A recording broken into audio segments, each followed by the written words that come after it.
Hello, welcome to another online session of Acuity Star. My name is Paul Malcolmson, and in this session, I'll be walking through entering a publication into the system. Publications are actually quite easy to put into Star.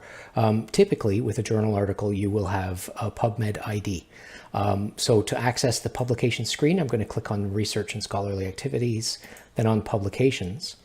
And you can see in the data grid, you can see all of the existing publications for the member that you're looking at. So you're welcome to clone one of these records. However, one of the easiest ways to get information into the publication screen is by clicking on the Add New, opening up the pop-up window, and typing in a PubMed ID. PubMed IDs are unique for a publication, and they contain every relevant piece of information, all of the mandatory fields that we're looking for, except for two, actually. So I'm going to put in a PubMed ID, click Go. It's going to the National Library of Medicine, querying that website, and it's going to pull back the information that makes up this, this publication.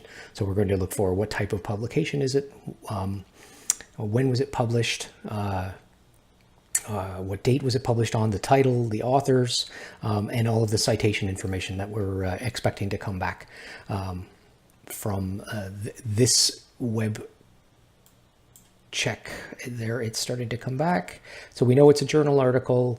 This is obviously just an example. We have a title, we have the authorship, and then here we've got the actual citation information. So in this case, because it's a journal article, we've got journal, volume, issue, page range. At this point, the only thing to do is to select what your role was on the publication. Usually it's listed in authorship, so the order of authorship, first being primary author, last being senior responsible author, and then in between it's probably a co-author role, but whichever is appropriate at this point. In this case, we're going to select principal author. And then also a checkbox for peer-reviewed. And this is whether the journal itself and the publication itself went through a peer review process. So we're going to turn that on. In this case, it would be peer-reviewed. And then even though we've got a pile of extra fields, at this point, we've satisfied the mandatory fields on this, and you are okay to click on Save. But it might be worthwhile to explain some of the other things that you can put in here. If you do know the publication information, so what country, province, and state and publisher that it was published in, if there are editors, and then if you're able to put, personal remuneration. If it was done when you were a trainee, then you can mark it as a trainee publication and put the details in there.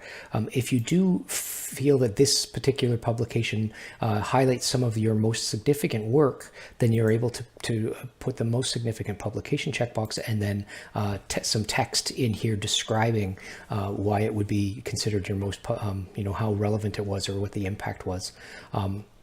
If it is a publication that's about education, so about teaching or about learning, you're able to put that there, turn the education publication on. And what that does is cause this publication to show up in your teaching dossier instead of in your promotion CV. If scrolling back up, there are things like number of citations, journal impact factors, things like that. Those are the extra fields. You're welcome to put them in. They're not required. Once the information comes back from PubMed and then you've determined what role and the peer-reviewed option, yes or no, you can save this record. So clicking on Save will put that in there. Hopefully this helps. This is an example of how to put a publication into the system. Hopefully you're able to get some value out of this. Thanks.